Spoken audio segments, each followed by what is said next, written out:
Boy, this Charlie Kirk thing is just boomerang all over the world. Even in London, millions came onto the streets about it. I didn't really know that much about him until now. A lot of people are that way. And they're listening to his talks, and he was so genius. And this has awoken a sleeping giant. We're like the empath. We take it and take it and take it until we reach a point where that's it. We are so sick of leftists. All the kids have been brought up in the schools under this leftist dogma. I'll never forget it when I was in Borrego. These boys kept coming over to my home. I couldn't stand it. And they were all leftist, and they would say things like, "Oh, money doesn't matter." Yet they would mooch off of me. If you think money doesn't matter, you're going to be mooching off of somebody else who has it. That's the way it is. It does matter. These are all a bunch of lies they were fed in the schools, and it's been decades of leftist professors. I can't believe how dumb they are when I hear the things they say against Trump, against the idea of family and marriage and love and faith and finances and low government and low taxes and the ability to be free and state what you want. Self-expression. That's the first thing. That's our first right, is to speak your mind. But when I was in Borrego, if I said something they didn't like, I feared violence. They think it's okay to get violent if somebody doesn't agree with you. Free self-expression is our first right. We can say what we want. We can debate. This has awoken a sleeping giant, and things will never be the same. Everybody's hearing about Charlie Kirk now. And after hearing his sweet wife, what she said, 2 days after losing the love of her life, she gave the most brilliant speech. And she's a true Christian. It was so sweet and so earth-shattering. This has changed everything. It's the silver lining in this terrible disaster.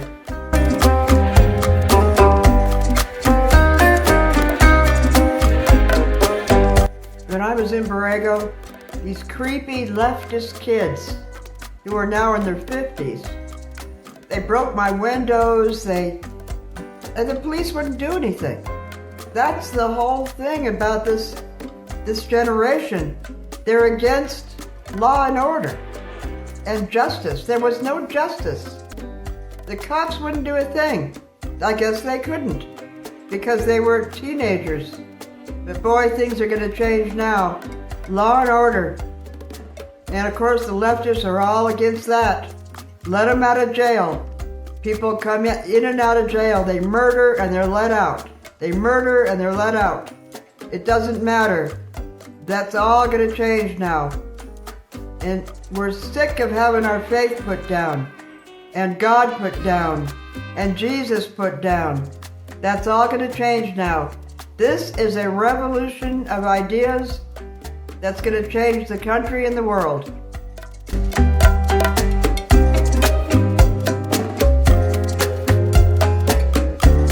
This was back in the 90s. Their version of reality, the liberal view, was solid, and ours crumbled. It was so solid, the issue that people are good. You know, God is bad, God is a myth, but people are good. People are not good. They're born in sin. They have to learn good. It was a social thing. There was no fences. People could just come right over to your house. You're supposed to be social. That was good. And you were bad if you wanted to be isolated. This is years ago, and things are changing. The true self is coming forth. You can be alone if you like. You can disagree with the leftist view. It's all bull, but it was solid then. Boy, if you said one thing against the social hypnosis of society, you were seen as crazy. That's how far we've come from the hippie generation. That's what started this whole thing, to You know, people are loving. People are good. People are not good. People can be good. They've lost their morals. How can you be good if you're sleeping around? You can't be good. At the same time, the sexual revolution happened. You're sleeping around. That was good? No, that was bad. That made people bad. That broke up families. That made people this, backstabbers. Because sin brings wrath. The Bible said, is there wrath amongst you? Then there is sin. You can't have both. You can't have free love and people being nice too. That's a contradiction. Boy, things have really changed.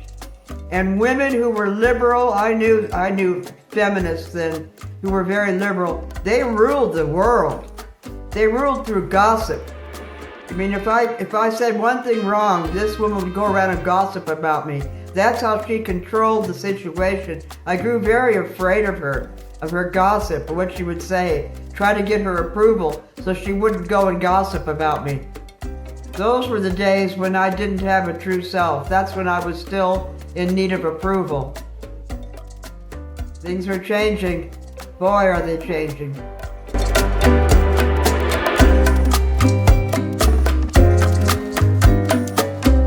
If you're not in control of yourself, the narcissist controls you completely. Had it been now, I would have said, get out of my house. I want to be alone. Don't come over again. I don't care what you think. Say whatever you want. I don't care. In those days, it was sheepish. Oh, okay, you know, anything to control their gossiping. That's immaturity. When you grow up, you're free. I was so filled with stress, social stress, from social hypnotism, that my body failed me. Now I got my body back. The body and mind and heart is intertwined. Your body will fail if you're filled with social stress.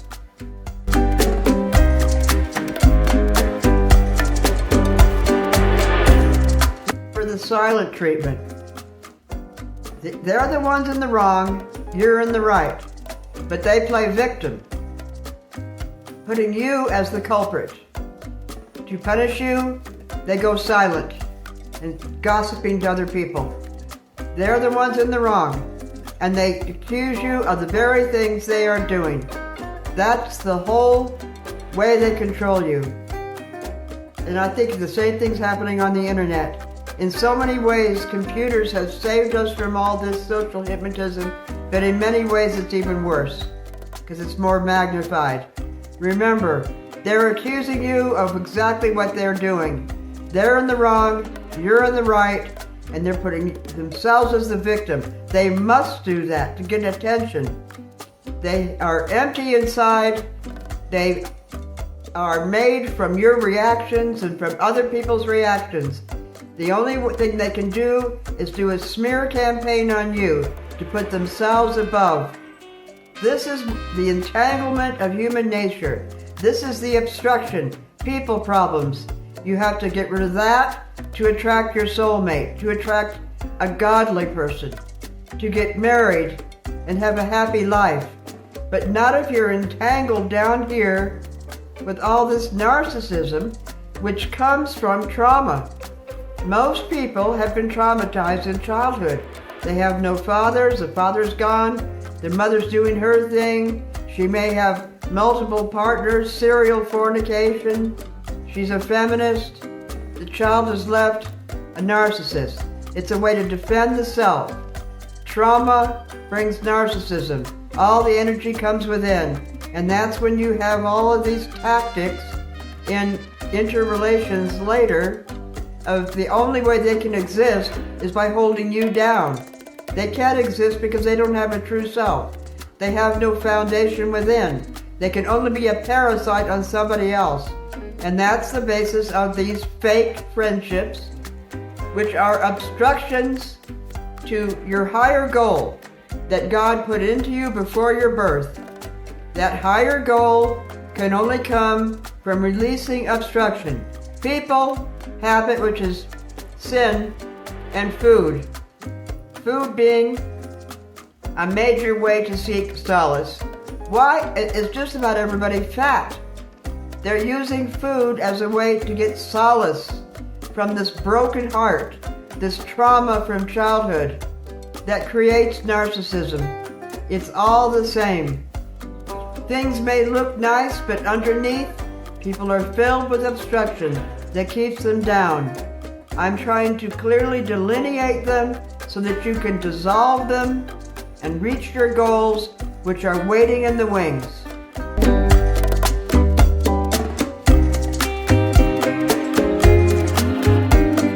I want to read you what I wrote in my notes. This was 20 years ago. Silent treatment elevates them while diminishing you. It comes after false blame. They know silence is not neutral. It is punishment, abandonment, saying you are unworthy of even basic recognition. You don't exist. They make you seek reconciliation as if you're the offender. They withhold, you pursue. It's all dominance. See, I knew all this 20 years ago because I was stuck, so stuck. I had to literally move away and start all over again. And I'm so happy now. I have neighbors who love me, and people in my home love me. It's no longer a grenade range. I can't tell you the difference by eliminating people obstructions.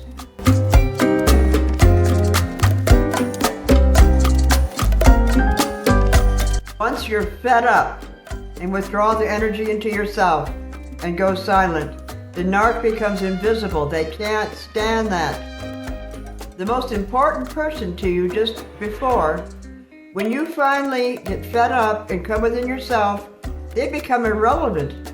It's amazing. You made them big. I couldn't even remember his name. He didn't mean anything to me anymore. You see, our investment in them from this matrix, from these tactics, made them big because they want to feel superior. You won't even remember his name.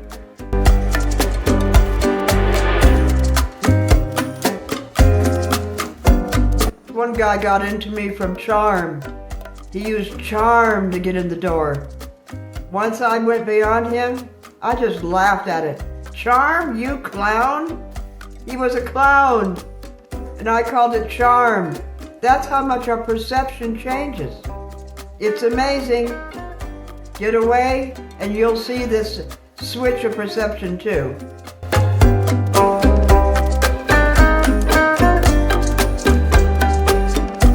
Your boundary will be seen as rejection, rebellion, and cruelty. You must draw a boundary around the self. You have a right to privacy. It's a constitutional right. You have a right to selfhood and boundaries and borders. But they will call it, you're rejecting, you're cruel, because you won't let me in your house. You're rude. No, you're rude for invading my privacy. That's the difference, and you will see it.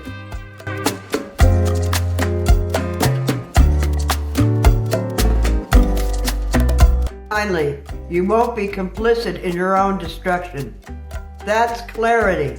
When you refuse to engage, whether it be in an argument of self-defense, to show how their accusations are wrong, false blame is the name of the game.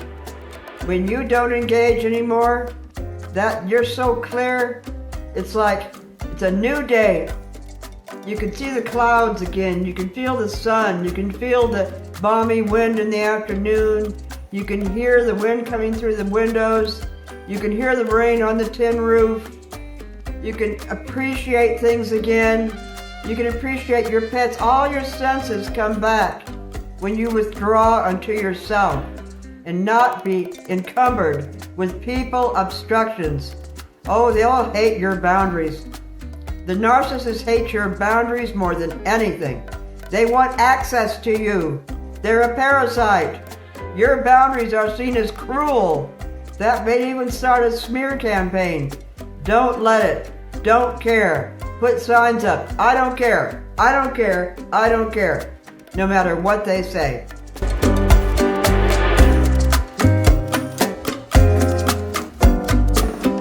Some notes I wrote when I was trying to get out of it. It wasn't easy, but boy, it sure felt good. You weren't unkind when you stopped explaining yourself. You weren't selfish to choose silence over chaos. You're not unfair to walk away instead of arguing endlessly with someone committed to misunderstanding you and never giving you any credit and feeling superior all the time. Write notes to yourself. Keep a journal. That's the best way to get out of it.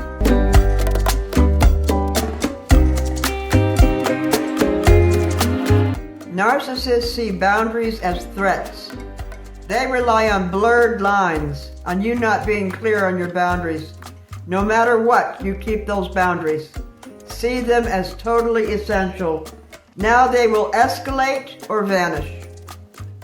They will just disappear, or they will escalate into a smear campaign. It works like a machine. They are like a desperate animal in the wild. They're the predator, you are the prey. They played superior.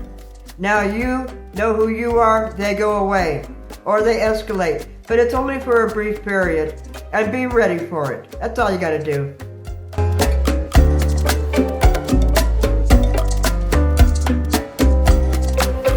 They were using the silent treatment strategically. You confronted them, they went silent. And they're saying, you mean nothing to me. If you confront me, it has consequences. Just because you brought up something about what they do, you're punished. They go silent. This is bull. And this has been going on for years, maybe. And then you follow. Oh, please, open up to me. Say something, please. Don't ever do that. Expect it, and you return back. They ghost you, you ghost them back. That's how it works. Expect it. It's like a machine. Be shrewd now. Wait for the machine to do this and that. When it does this, they'll go into silence. When it does this, they'll go into a smear campaign. If you stay staunch, he'll either escalate or go away. It's a machine.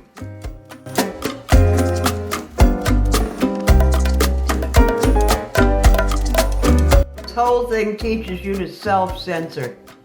Peace only comes when you accept their dominance on every view. If it doesn't, there are consequences. He's been treating you like a machine, and now you do it back by being smarter.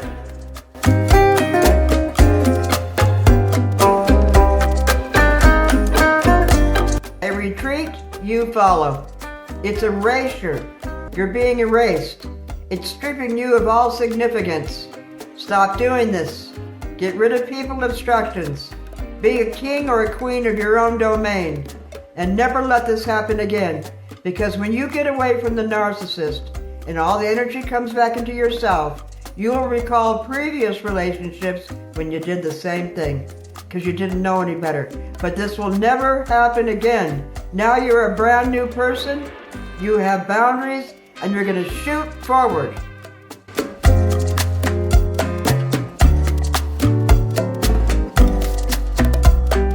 Now let's say you ate wrong yesterday. You wake up feeling puffy and distended and not quite right, and I know that feeling. Every once in a while I want some popcorn or something. The next day I wake up feeling all puffy and okay, what you do is you go back on the fruit and leaves, nuts and seeds. And the retained water will leave the system. You'll get rid of that first and you'll start feeling good again. It's a constant cycle. You know how to do it. That's the point. We're all going to slip. We're all going to eat wrong. We get hungry. We get whims. You know, nothing scratches the itch but a pizza or whatever. And you wake up feeling bad. You just know how to do it. And by evening, you'll be okay again. That's the way it works. At least you know what to do. Many people, they wake up feeling that way and they eat wrong again. It's like an addiction. It gives you temporary satisfaction, but you just lay it on thicker and thicker and thicker, and you gain weight, and after a while you've lost it. Simply get back on the wagon and eat right, and you'll be fine.